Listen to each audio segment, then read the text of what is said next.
All right, welcome to Color the Cosmos with NASA's Astrophoto Challenges today. We're brought to you by NASA's Universe of Learning. We're excited to have you all here with us. We're gonna go over some agendas here, and we'll jump right into teaching you a little bit about the Astrophoto Challenges. So today, we'll be giving you a brief introduction to NASA's Universe of Learning. I know many of you found us through Microobservatory, NSTA, so you might not be familiar with what NASA's Universe of Learning is, or even Astrophoto Challenges yet. Then we're going to do a nice overview of the Astrophoto Challenges, walk you through that step by step so you can get a better understanding of how that might work. I'll share some tips and tricks for facilitating with the group at the end, and then we'll have some opportunities for Q&A. As I mentioned earlier, you're welcome to use both the Q&A and the chat box to ask questions. One of our two presenters will be monitoring that throughout today's webinar, so feel free to jump on with those questions there, and we'll answer them live if they make sense in the moment, or we'll save them to Q&A at the end so we don't interrupt the flow of the webinar. Okay, so NASA's Universe of Learning is a collaborative organization brought to you. It's funded by NASA's Science Mission Directorate. All of the organizations are involved in NASA's Space Telescope work. So we have Space Telescope Science Institute, IPAC, the Jet Propulsion Laboratory, Smithsonian Astrophysical Observatory, which both myself and my co-presenter Harry are from, and Sonoma State University. So these organizations are all helping learners to explore big questions and experience how science is done. And that's our goal today, is to give you an opportunity to do some of that yourselves and bring that to some of the learners that you might know. All right. So just in case, since I haven't introduced myself yet, my name is Erica Wright. I'm an informal learning specialist at the Smithsonian Astrophysical Observatory. And with me today, I have Harry Houghton, who is the Astrophoto Challenges developer, and he'll be walking you through the NASA's Astrophoto Challenges today. Right, thanks, Erica. So I'm Harry. I am an education specialist at SAO, and as Erica said, I've developed the Astrophoto Challenges, and I also manage it as we put it out each season. So I'll give you, I'll give you a little background just on what the NASA's Astrophoto Challenges is. You may have some familiarity with it or some familiarity with Microobservatory, but I'll just assume for this presentation that there are some people out there who are completely new. So NASA's Astrophoto Challenges is made up of two separate challenges, although they are very similar in terms of how you participate in either challenge. But you have the option to either participate in the Microobservatory Challenge or the NASA Data Challenge, or both challenges if you choose to. The Microobservatory Challenge, you work with real telescope data that the program participants request themselves from 5 robotic telescopes that we manage here at Smithsonian Astrophysical Observatory. And then we also have the NASA Data Challenge, where you also are working with real telescope data, but you are using data sets that come from authentic NASA missions. Sorry, clicking around a bit. So the missions that are incorporated in the NASA Data Challenge are typically 4 of the missions that you might know best, perhaps Hubble, Spitzer Space Telescope, Chandra X-ray, and GALAX. And those are the 4 missions that we incorporate that we've incorporated in the data sets for this particular season, but they might change from season to season depending on what target we select.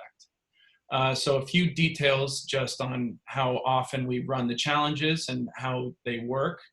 We run this 2 seasons a year.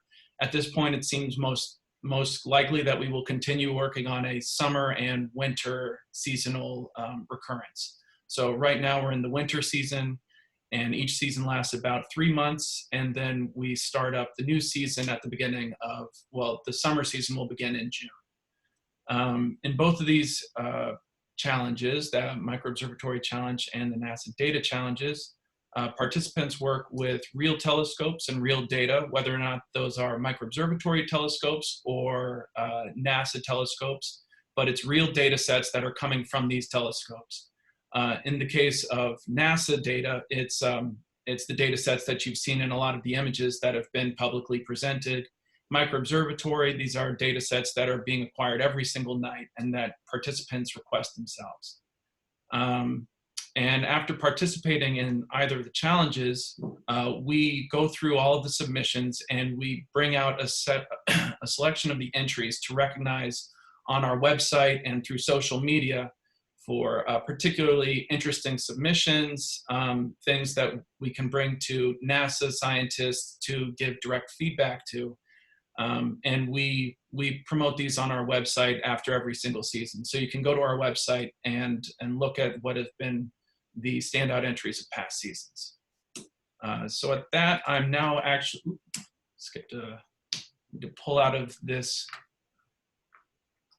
presentation, and I'll switch over to the actual website so that we can go through an actual run through of the Astrophoto challenges. Is this still sharing my, I just need to make sure I've got this on the right thing. Yes, we can see your screen, Harry. Okay, great. Okay. So right now we are on the, let me just go to the overview page. So this is the main page for NASA's Astrophoto challenges. It's the overview page. Right at the top, you have an overview video here. You can watch this. Welcome it's about NASA's Astrophoto challenge. 3 minutes. That gives you a quick introduction to how the challenges are run, gives context to the particular target of the cosmic object that we are using for this season of the challenges. And in this case, for the winter season 2020, the target is the Galaxy M82.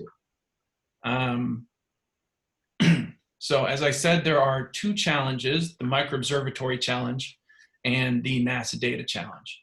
And first, I'll run you through how you can participate in the Microobservatory Challenge, either as an individual or with the groups that you might run a workshop with.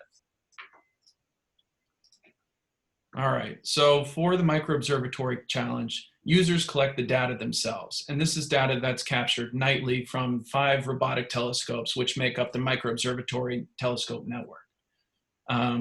This website right here, the Microobservatory Challenge website, will give you the background information you need to know about what distinguishes the Microobservatory Challenge. You can watch this overview video here. I won't play the whole thing though. A little distracting because it's my voice again there, so a little confusing.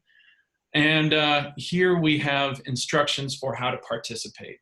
It starts you on the submission tab, just in case you want to go straight to the form to submit your image, but I'll start you at step 1 for creating your image. Okay, so the first step would be to select the target from our control telescope page for which you would be processing for this particular challenge, which, as we mentioned, was the Galaxy M82. So this has taken us over to the control telescope page with Observing with NASA. And this has a particular call out that reminds you that the target for this season is the Galaxy M82. So finding that on the page right down here is Messier 82, the galaxy that is our target object. So right here we have the different settings that you would choose for your target using a microobservatory telescope. You get to choose the field of view setting, which in the case of Messier 82, you really only have one choice. So you just select that. You choose the exposure time. Given that Messier 82 is a pretty distant object, you would want one of the longest exposure times. So I'll just choose 60 seconds here. And you can also choose which filter you want to select images from. What filter should be applied when the image is taken for your target object. So you might want just no filter, let all the light through, or specifically red, green, or blue. Or you might want to collect all 3, which is red, green, and blue, so that you could recombine the images that are taken into a composite true color image of your target object. So I'll just select that. But really anything is fine for the filter selection based on your preference. And then you fill out your information. I'm just going to select these randomly, but this is helpful information to give as you make your submission. And at that, I have now requested my telescope image through microobservatory telescopes of M82. It's important to bear in mind, though, that you're not going to receive this image immediately. Because this is real-time data, after you've placed your request, your image won't be collected until later tonight. So you have to wait until tomorrow to receive the image that you've just requested now, or if you've requested multiple images, they'll be collected tonight and then sent to you the next day. However, that doesn't mean that if you do have some sort of time crunch or you want to just work with data today, there are ways to do that, either by choosing, let's see, where is it? The Microobservatory image directory here gives you a full list of all of the images that have been collected up until this point. So if I wanted, I can specifically call out M82, a regular galaxy, and this will give me all of the images that have been collected of the galaxy M82 in the last several days, going back 30 days. So I can just close that out for the time being. All right, so at this point, I have requested my image. I'll go back to the Microobservatory challenge page and continue on to step 2. And I should also let you know that for any of these tabs, if any of the steps seem a little confusing, there are helpful tutorials just underneath the steps that might assist you in the process of requesting your image. Or as in the case of step 2, there are tutorials to help you process your image, create an RGB image, and there's several others if you go to the tools and training page for Microobservatory. All right, so now that we're ready to create our Microobservatory image, what I need to do is to go to the challenge edition of our JS94L image processor. You may already be familiar with the JS94L image processor if you've worked with Microobservatory before, but in this case, we have a specialized instance of JS94L where we have archived data that would be useful to you in participating in the challenges. So you'll notice when you first sign into JS94L that there is a tour right here, guided tour. And this is useful if you're either new to the challenges or new to JS94L to show you how to open up data sets, how to process them. But I'm going to go through these steps with you right here. So I don't need to go through the steps of the guided tour with you. But if you do close out and you want to review it, we have the guided tour button right here, and this will restart it for you. Okay, so working with Microobservatory data, we actually already have a couple Microobservatory data sets archived in the challenge images dropdown. So I could just choose, let's say I chose the green image of our Microobservatory sample images. So now this is open in my JS94L viewer right here. And you can't see very much, but there's actually an image of the M82 Galaxy embedded in the information in this image viewer. So this is a FITS image right here that has been interpreted by JS9. It is a rectangular grid, of pixels, and every pixel records bright information about brightness levels that the CCD detector and the telescope recorded as the exposure was running and as light was falling on the pixels. So every single one of these pixels has an associated pixel value. And if you look at this field right, or this text right here with this green number that changes as my cursor moves around, this tells you exactly what the pixel value is for any pixel that I currently have my cursor hovering over. So for very low numbers, that indicates that there wasn't much light that was gathered on that pixel, whereas there are some places, I'm not entirely sure where, but we'll pull that out, where much more light has been gathered. And so we have colors from black to white on this color bar that are being applied to the different pixel values based on how pixel values have been recorded for each pixel. But unfortunately, in this case, it's on a linear scale, and all of our most of our pixels are very low values. So they're all being represented way down in this dark black right here. So I need to change the scale to log so that I can actually change the scale of how these numbers are being, how these pixel value numbers are being associated to the different colors of black, gray, and white. So now you can see right here that the Galaxy M82 is starting to appear in our information. But you've also probably noticed that the background sky, which we can generally assume is just a flat black, has been brought to sort of a dark to medium gray color, which isn't really quite appropriate, because we want to draw out the most contrast from the galaxy that is our target image and that we're trying to draw the most information about. So what I can actually do is change the low brightness limit. Right now, absolute black is being set to a pixel value of 0. However, if I raise that up to a value of what looks like somewhere between 10 and 20 in the background, now everything that has a pixel value of 20 or lower has been set to absolute black, which makes it easier to draw contrasts with our galaxy here. I can also make adjustments to the high brightness limit, which narrows the range of values that that our spread of grays and blacks and whites have been applied to. So it just draws out more information in different parts of our target object. You can also fiddle with the stretch and contrast, which if you look at the color bar, as I move these objects, stretch and contrast contracts the range where we shift from black to white over these over these pixel values. And the shift bias slider shifts it left or right along the color bar. So these are slightly more advanced controls. You may not choose to work with them immediately, but they're worth exploring as you get deeper into the nuances of JS9.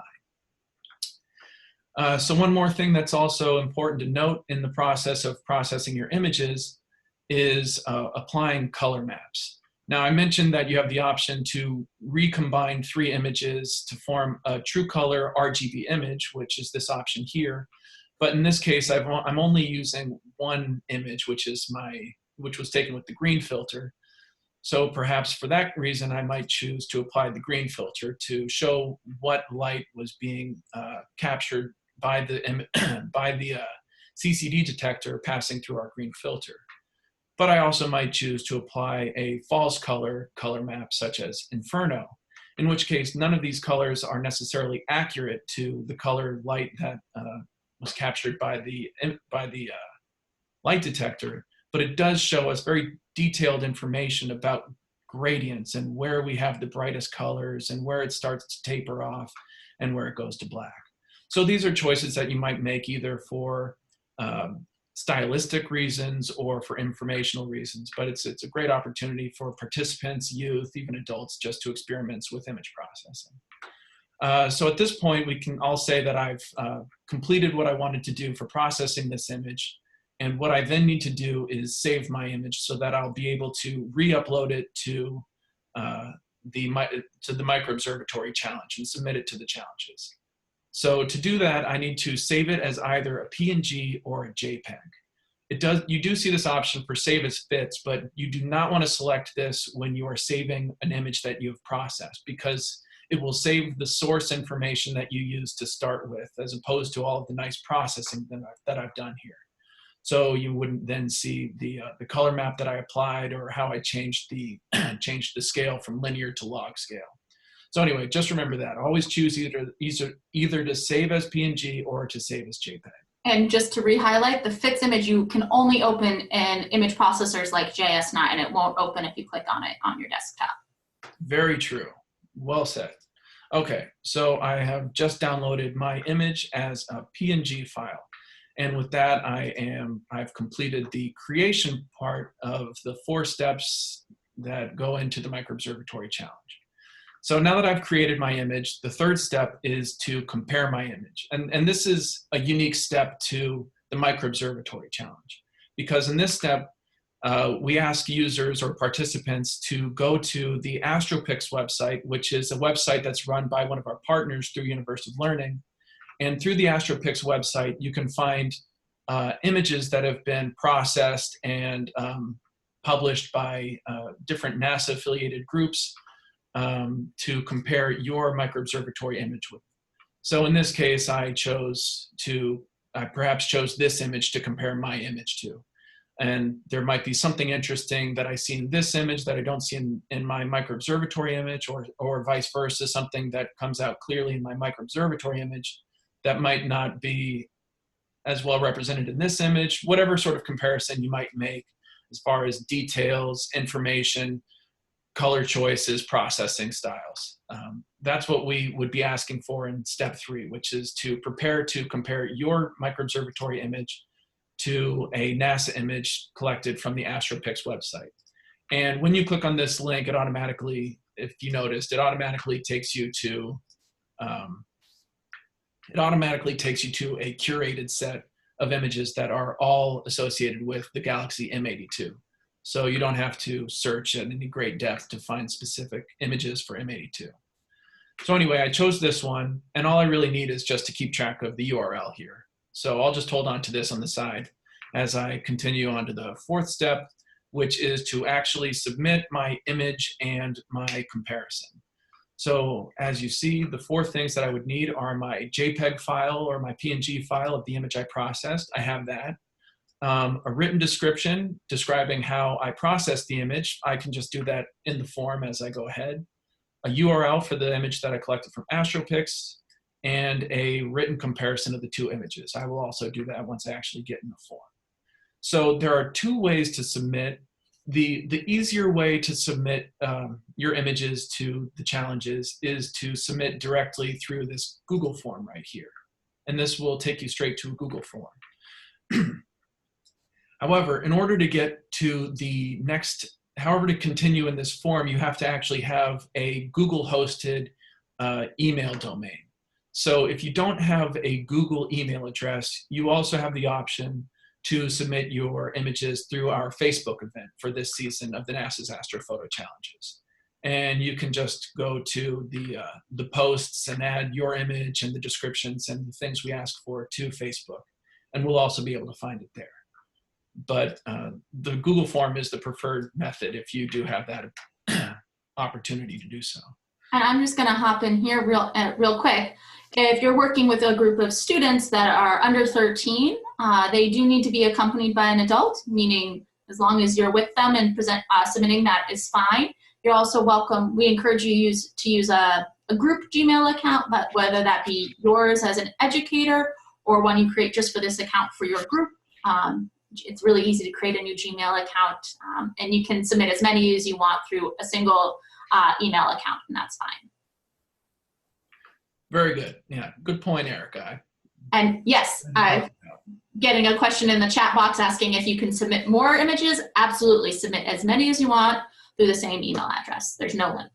Exactly. Yeah, there you can submit as many as you like to both challenges. We'll look at every single image that's submitted by every single user. So please feel free to just submit as many images as you have the energy for.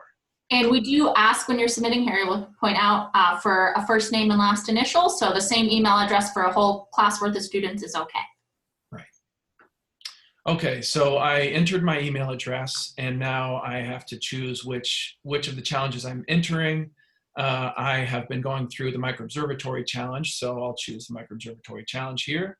And this is where I submit all the particular items of my image that I processed. I will, let's see, where do I have this?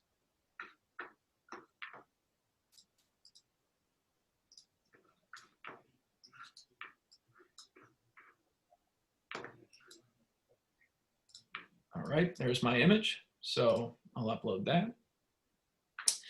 I will describe the process that I went through to create my image. Obviously, you would want to be a little bit more specific than I'm being here.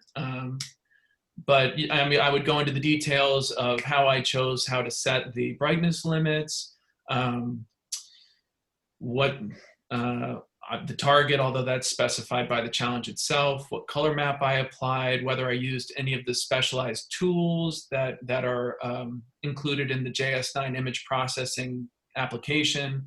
There are a lot of different ways that you can choose to process your image. So please, whatever you chose to do in that process, include it here just so we have more insight into how you created the beautiful image that you're submitting to the challenges.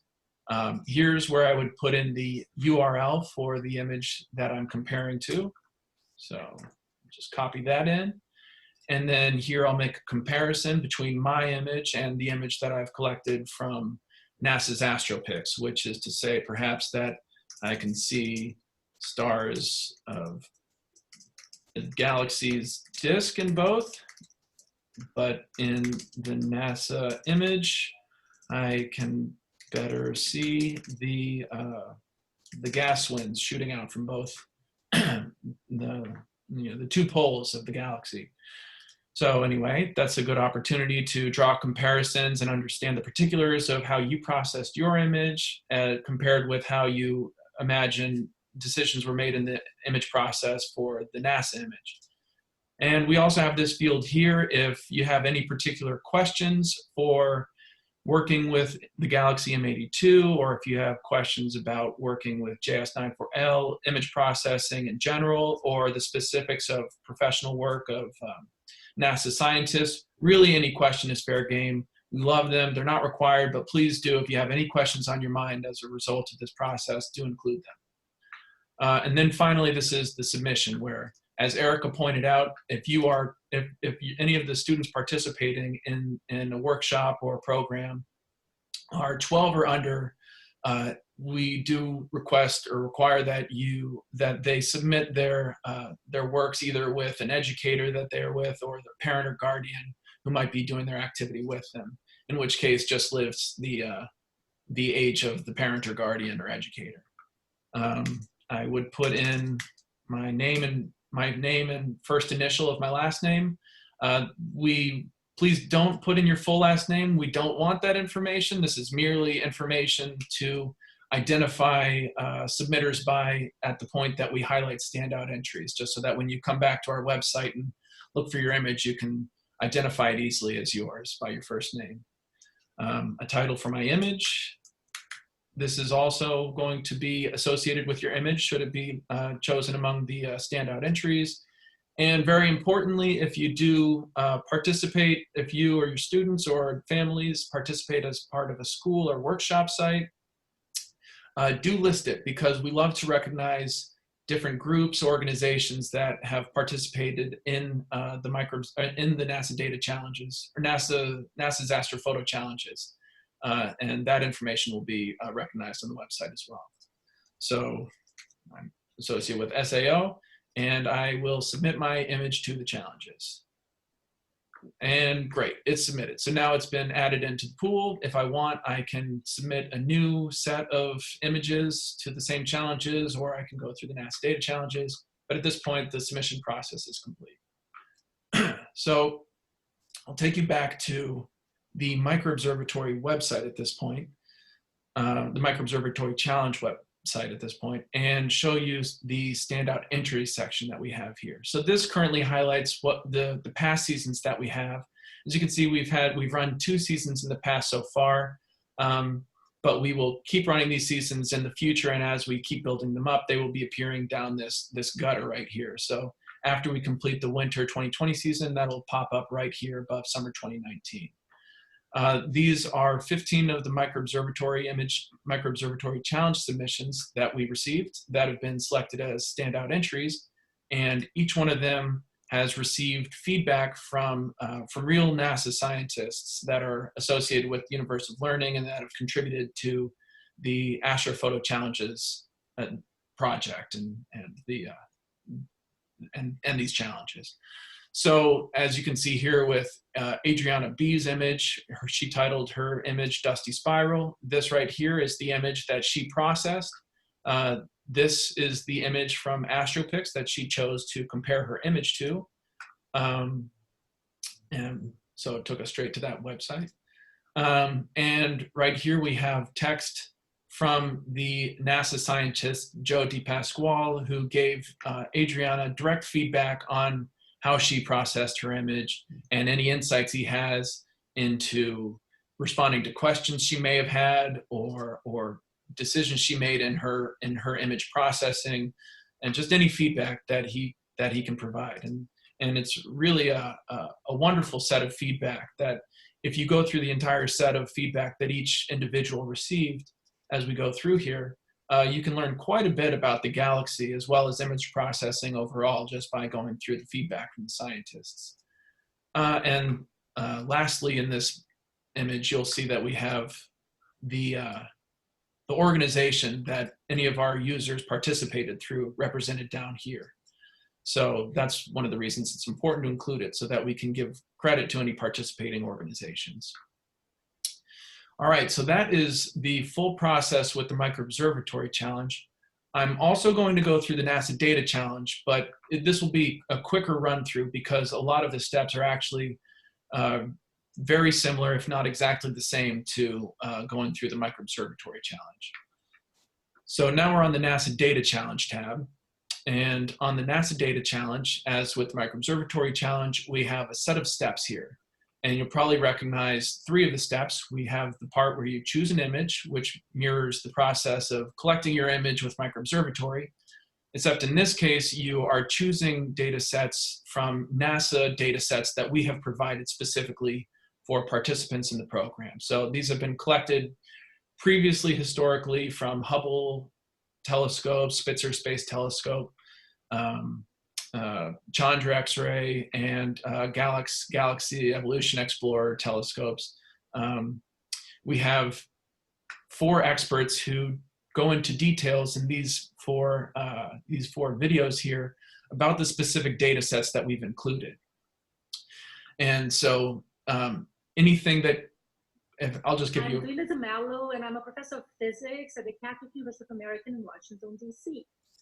So she will go in for 2 minutes into detail about a quick synopsis of her background, because she has a particular expertise in optical wavelengths, and she'll describe M82 as it's represented in optical wavelength in this data set.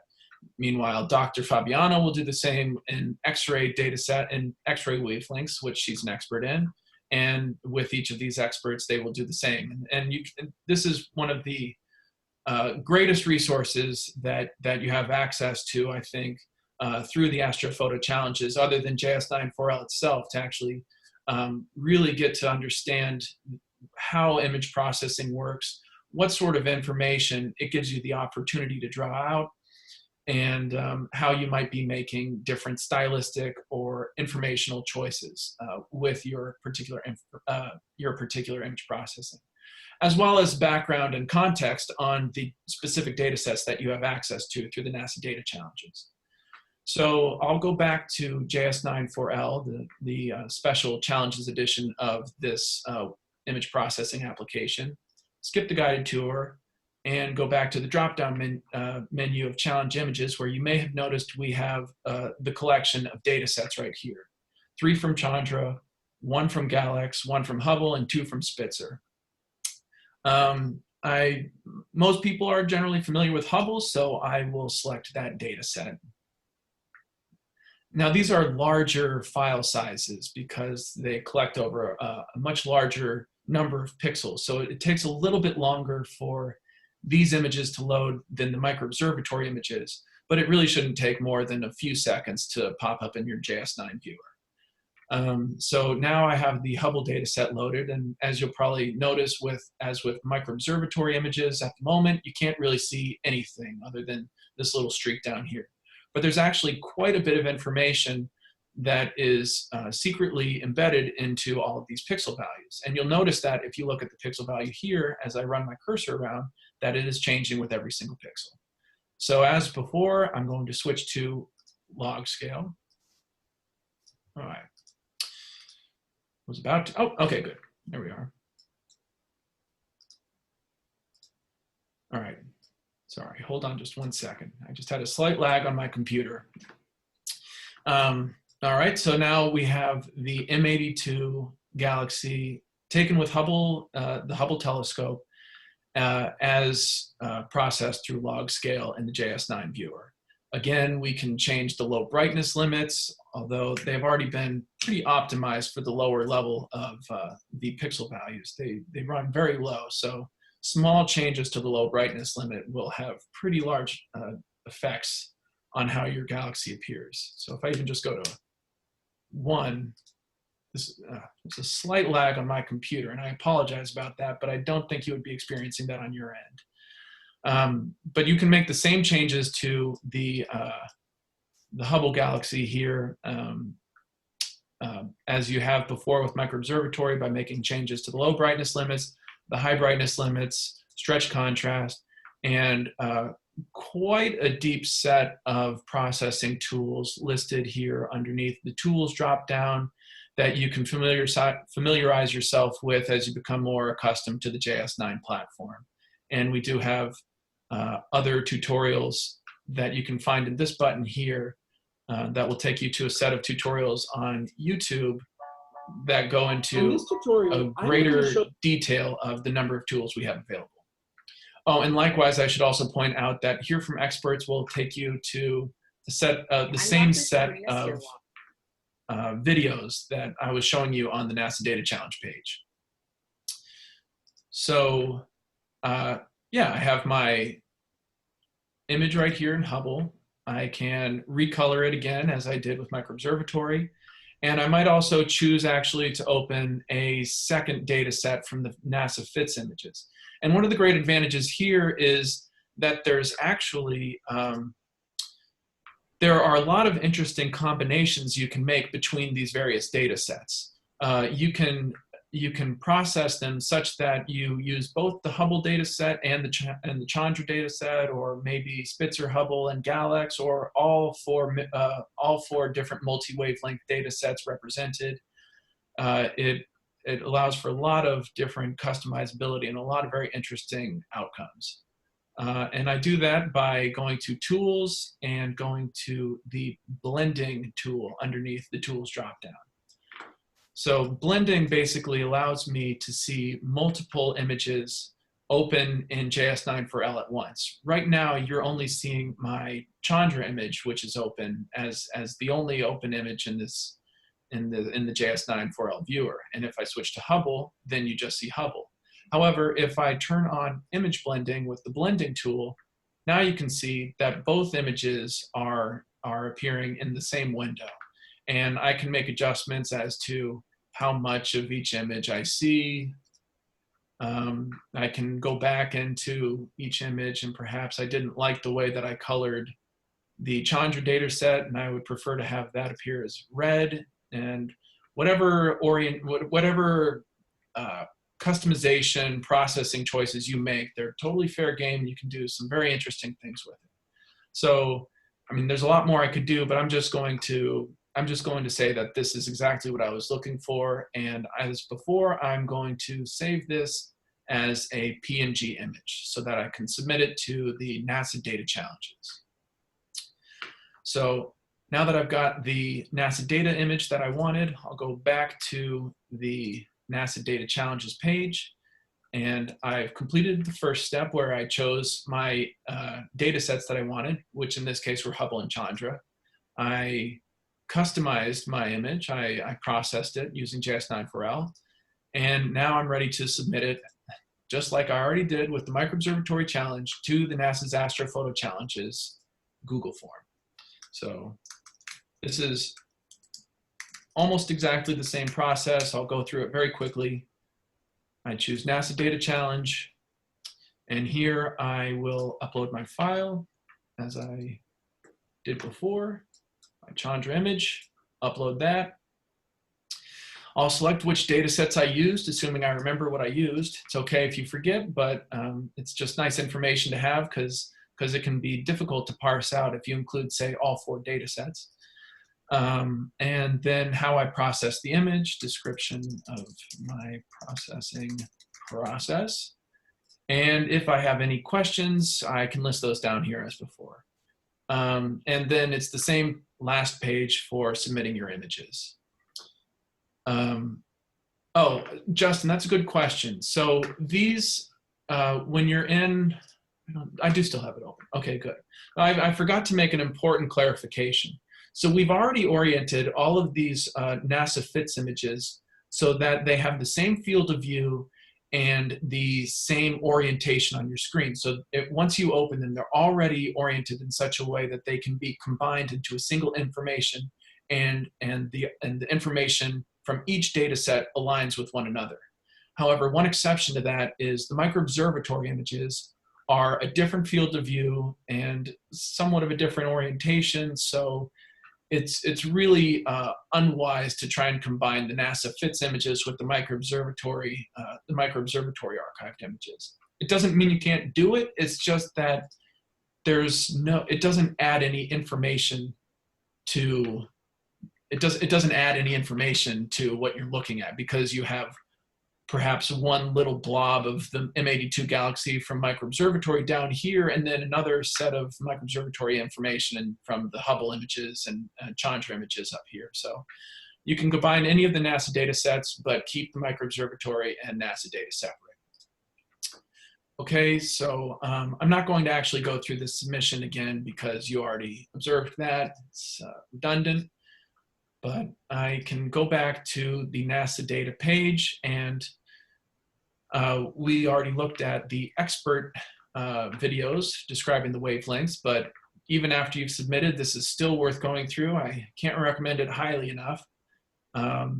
And then finally down here, as on the microobservatory page, we have all of the standout entries listed. So for the microobservatory, we tend to recognize about 15 of the submissions. With NASA data challenges, we'll recognize around 30 of the submissions because there's such a diverse, just such a diverse array of choice, as you can just see from the spread right here, of choices and data sets that our participants use as they process their images. And all of these are the Whirlpool Galaxy from the summer 2019 season. And I'll just quickly tab through so you can see.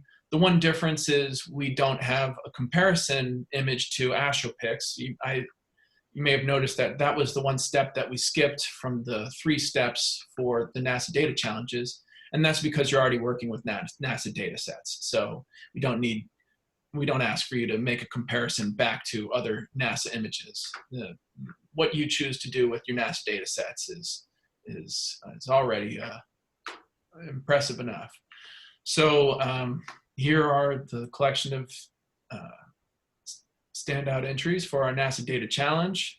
The title that the participant gave to their image, the creator, listed by first name and last initial, the organization that they participated through, and feedback provided by different NASA experts who have contributed to the NASA's Astrophoto challenges. And if you click on the name, it'll take you to a page where we have been building up a repository, and we continue to bring on more people through NASA and partner organizations who are contributing to the challenges. So the videos that I showed you before are those experts who contributed to the videos are also people who will be giving feedback once this season is over. So for example, Dr.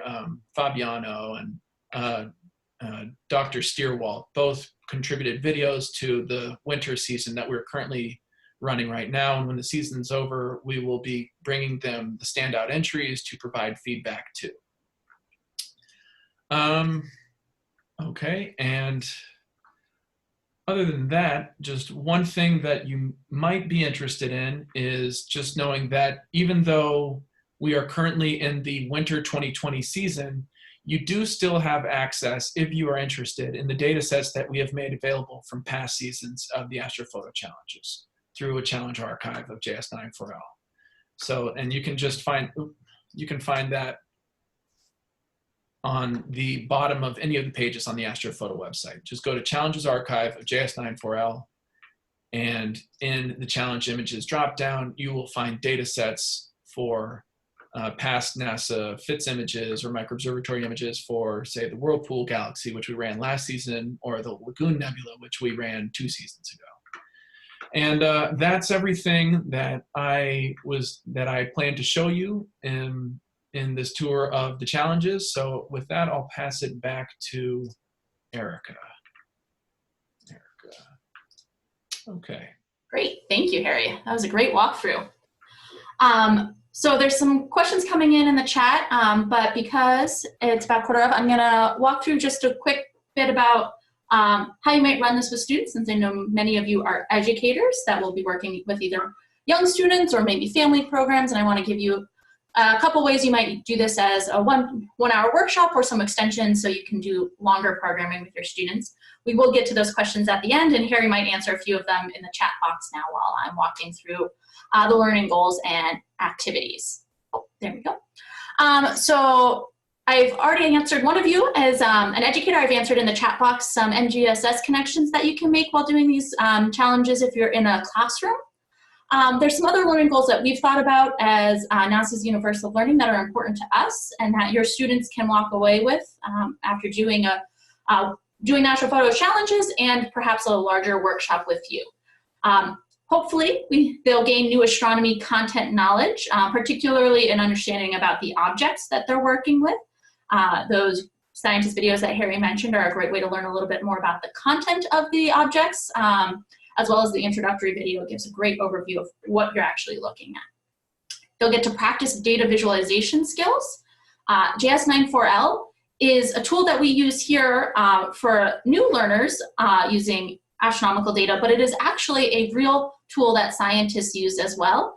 We've gone in and taken that tool and made it a little easier for new users. So we've kind of stripped out some of the tools that take a little bit more learning to understand, made the drop downs a little easier if you're new to this, but it is the same base tool that astronomers are using.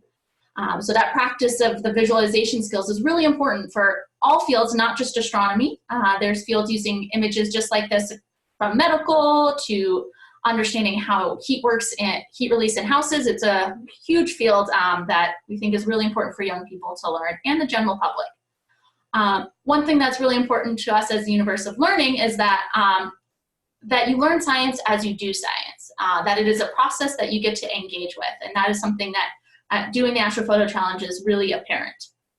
And then finally, and this one is a little harder, it takes more connections, but we help students and users of all ages build their STEM identity over time. The more that you engage with this, the stronger your STEM identity can become, because you get to be part of that scientific process. So now I'll tell you a little bit about what one workshop might be. There's plenty of ways to do this, and I'm going to give you some extension activities afterwards, but this is a sample of a 1-hour workshop that we've run ourselves as part of NASA's Universe of Learning. We usually do a quick introduction, maybe 5-10 minutes.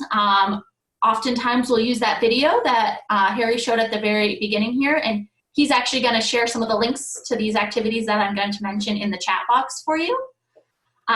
So the video is a great introduction to the object you're looking at, why the challenge exists, why you might be doing it, and it's a great way to hook your students. Then, because a lot of students are still unaware of where this data comes from, and this is there if you use the microobservatory challenge and request your own images, this is you're using real telescopes that are going to take your images that night, or you're using real telescope data. This is data from NASA, and so helping students to understand how telescopes work is really important. This Kinesthetic Telescope activity that Harry's sharing the link to allows students to be part of the telescope. Harry. Harry's gonna zoom out here for a second so he can share those links. Sorry about that, guys. So Kinesthetic Telescope gives each student a role in the telescope that they get to be part of. And what's really important with this activity is that when students initially mention, and when I say students, this is actually learners of all ages. I've done this activity with educators, and they've gained a new understanding of how telescopes work. When they first mention telescopes, most people say something about zooming or magnifying, but they don't mention light. And light is the key part of how a telescope works. And so after doing this physical activity, walking through, seeing how a telescope works, many of them mention telescopes as collectors of light, right? Light falls on the detectors of these digital telescopes. And so they gain a new understanding and appreciation for what a telescope is really doing. After doing that, just like Harry walked you through today, I like to do a lead through of the image processing. I think it's really important to kind of watch and get to ask questions as you're doing it the first time through, and then allow students opportunities to do the processing all on their own, or participants of any age. One of the things that Harry's shared with you in the chat box are actually 2 written documents for image processing as well. Videos are great, and you might want to have your users do that, but I know in a big room full of people, watching videos at different times can be difficult. So there's a couple written documents as well that you can hand out to a room full of participants in your workshop that they can follow along that way as well. Next, we like to do a gallery walk. So have every participant leave their image up on their computer screen and walk around as a group. and point out some of those things that you might see in each other's images.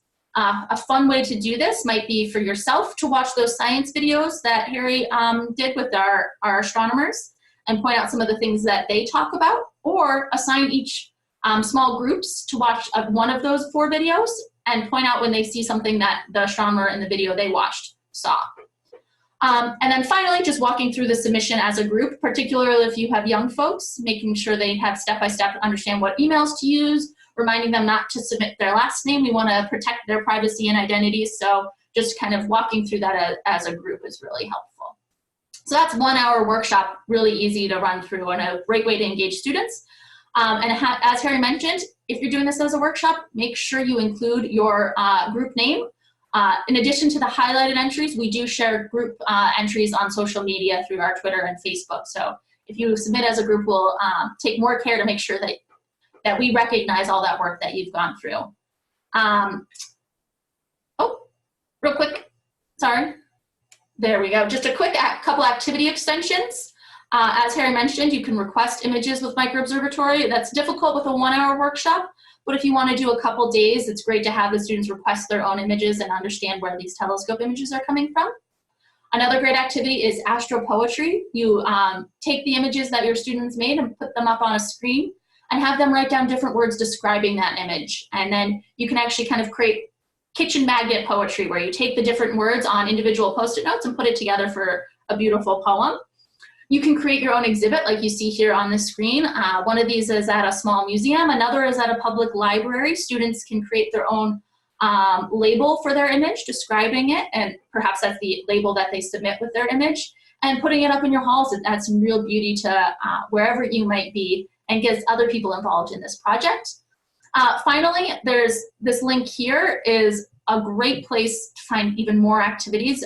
NASA's Universe of Learning, as we mentioned, is a collaboration, and we, between our 5 organizations, are pulling together lots of ways for you to engage with astronomy on a deeper level. So those are just a few ways you can extend that activity as well. All right, so we've got a few reminders. The deadline for this season is February 29th, so that gives you almost 3 weeks now if you want to run a workshop or a class with your students or family learners or adult learners. The next season will be starting this summer in June, and I think Harry just answered a question here about next winter, which we believe will be around the same time frame. One thing I want to point out to that question is there are the challenges, but there are many other ways that you can engage with our microobservatory telescopes as well. So an after-school program is a great way to engage using our telescopes. We have, through a number of other initiatives that we have, there's other ways that you can create full after-school programs with learners of any age for weeks on end. All right. So I think that is it, other than Q&A. I think I'm going to do a quick look through the chat to see if I missed answering any questions. Let's see.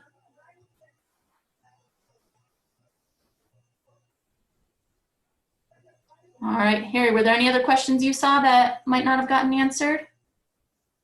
I think we've covered all the answers. I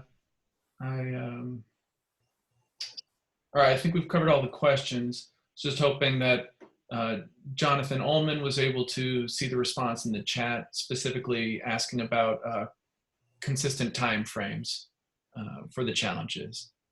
And the expectation is to run it every season for 3 months with the same seasons, or with the same months for those seasons, which is December, January, February for the winter seasons, and June, July, August for the summer seasons. Great. Oh, I do see a question in our Q&A about how many images we received last season. I believe that was around 300. Is that correct, Harry? It was 300 to 400, yes. 400. And like I said, if you submit these as workshops, whether that be a classroom or an after-school program, an adult program, we'll do our best to highlight those on our social media, even if all of those images don't make it into our highlighted images, because obviously that would be a little too many in our highlighted images, but we'll do our best to recognize all of that work that you're doing. One more question about replaying the webinar. Yes, so this webinar is being recorded, and we will have the link to you tomorrow. You'll get a follow-up email with the link to access the recorded webinar from YouTube. Any other final questions?